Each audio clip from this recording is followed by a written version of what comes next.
Breathless and nearing the end, Coronation Street legend Liz Dawn lifted her head and summoned the strength to sit up. She was lying in the bed of her flat, less than a mile from the TV studios where, for decades, she'd spoken to the nation as Corrie icon Vera Duckworth. Now it was time for one final line. And it couldn't be more important. Clutching her husband's hand, she said, "You don't know how much I loved you, Don. I did from the very first moment we met." Then, surrounded by her beloved family, Liz slipped away. Husband Don with MBE photograph of Liz image John Gladwin Sunday Mirror. Fittingly, her last words were for the man who inspired her to become one of our most cherished screen stars. Today, Don Ibbotson, 77, tells of the pain of no longer having his wife of 52 years at his side. He reveals the shattering moment. Doctors said there was nothing more they could do to save Liz, who lived 11 years longer than medics predicted. And he movingly tells how the family, including their 4 children, came together hours after she died to toast her remarkable life. We meet in the flat where Liz, 77, passed away on September 25. The last time I saw Don was when Liz gave an interview in 2013 about the lung condition emphysema that forced her retirement 5 years earlier. Liz rose to fame as battle axe Vera Duckworth in Corrie alongside Bill Tarmy, who played on-screen hubby Jack image John Gladwin Sunday Mirror. That day he pushed Liz's wheelchair into the room, then whispered some words into her ear, making her laugh. Today, the man who cared for Liz for the past 16 years is alone. "It still feels a little unreal Liz has gone," Don says tearfully. "She'd come through so many problems, so we all thought she was kind of unbreakable. But she battled until the end. When she did go, it was very peaceful." Liz, pictured here with Nigel Pivereau and Bill Tarmy, played Vera for 34 years. Image John Gladwin Sunday Mirror. To the country she was Vera, and she loved that. But to all of us she was Liz, the most perfect wife, mother and grandmother. "I will love her for the rest of my days." She knew the end was coming. But everyone got to see Liz. She even had a visit from her new great-grandson, only a week old. That was so special. After she died we all went into the lounge and raised a glass. We shared memories and what Liz meant to us. We went through every emotion and stayed up all night. The kids have been here ever since and been such strong support.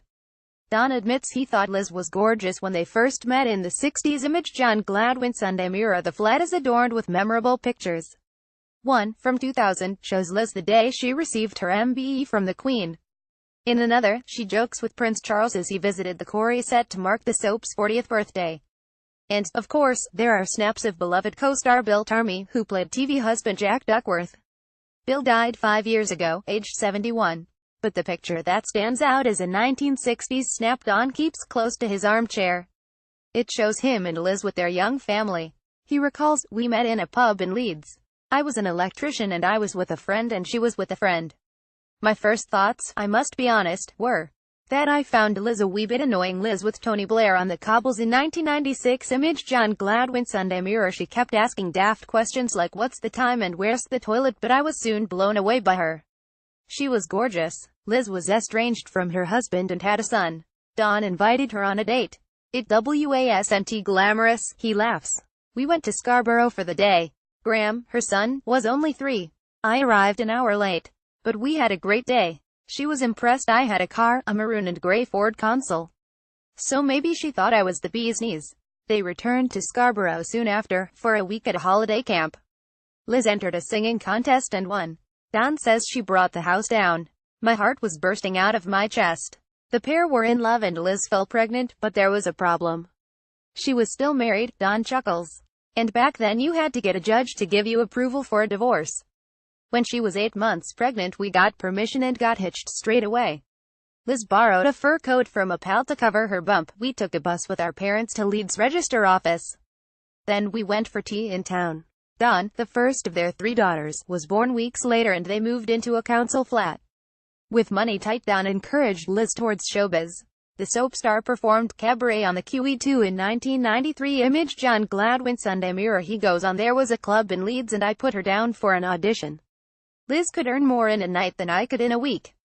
She didn't just sing. She'd crack jokes and do her own little sketches. I was so proud of her. She was always singing around the house. Her favorite song was 'You Are the Sunshine of My Life.'" Word quickly spread about Liz's talents. She was cast in a play called Kisses at 50, which won a BAFTA. She then won a part in Z, Cars and a string of theater roles. But her big break came when she joined Corrie in 1974. Dawn says it was life-changing. We were so excited and all helped with her lines, me, the children, her sister. When we saw her on telly it felt unreal. Liz was quickly spotted by entertainer Larry Grayson. He offered her a chance to ditch Corey and move to London to star on his variety show. But she chose to stick to her northern roots, says Dawn. As TV battle axe Vera, she quickly became a national treasure and her double act with hapless Jack never failed to entertain. She starred for 34 years and Corey dedicated an episode to her when she died. Dawn says Liz was a hit because, like Vera, she worked in a factory and a shoe shop and understood what made those places tick. Dawn with Liz and their children imaged John Gladwin Sunday Mirror, but in the end it was Liz's past which defined her future. By 2001, a 30-a-day smoking addiction and years performing in clubs left her with deadly emphysema. 5 years ago it became so debilitating she started using a wheelchair, much to her frustration. Dawn adds she enjoyed life and wanted to live it to the full. Even on bad days with her illness she'd smile through the best she could. After a string of scares and hospital trips, things rapidly deteriorated early this year. She was just sleeping all the time, Dawn says. She'd get up, have breakfast and then go back to bed until 2 p.m. Liz had a pacemaker and tests showed there was a loose wire. They said, if you don't want to have the op you don't have to. It's not important, it just means you'll sleep a lot more. But we decided we wanted to do it. Liz had the procedure in the summer, but it led to a leak of blood and fluid which caused levels of carbon dioxide in her blood to soar. Liz, Dawn's widower Dawn Ibbotson, say it doesn't feel real that she is gone. Image John Gladwin Sunday Mirror. She had a heart attack in September and was too weak to undergo more operations. Doctors discharged her a month ago. We knew Liz was coming home to die, Dawn says. But we were all here for her in the final days. When she first came home I could talk to her. But gradually, it just became too hard for her. And she just went downhill. But it was peaceful. She never had any pain. And I was able to sleep by her side in those final nights. Liz's funeral was held 9 days ago at Salford Cathedral. Dozens of Corey stars from past and present paid their respects. Her ashes will be buried at a family plot in Manchester. And Dawn says the huge number of tributes have really touched the family. He adds, we couldn't believe how much coverage there was on the TV. The BBC had a 12-minute piece on the news.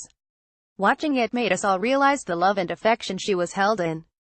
It's given us tremendous strength. We had a wonderful note from Tony Blair. His father-in-law, actor Tony Booth, 85, died on the same day as Liz. Janice Troop, at ITV, has also gone above and beyond. Liz's doctor, Professor Ashley Woodcock, also did so much for her. But Liz would want us to go on. If she were here now she'd say brush yourself down and don't cry. Somehow we now must go on without her.